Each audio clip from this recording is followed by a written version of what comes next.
اگر اللہ تعالی زمان و مکان میں نہیں ہے تو وہ ہماری شاہ رگ سے بھی زیادہ قریب کیسے ہے؟ جی، اس نے اس کائنات میں مثالیں ہمیں یہی سمجھانے کے لیے رکھی ہیں۔ مثلاً کیا آپ پھر ایک دفعہ سورج کی مثال لے سکتے ہیں؟ کیا آپ سورج کے قریب ہیں؟ نہیں، آپ سورج سے بہت دور ہیں، ہے نا؟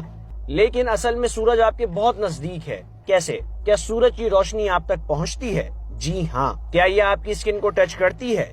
جی ہاں۔ کیا یہ آپ کے جسم میں داخل ہوتی ہے؟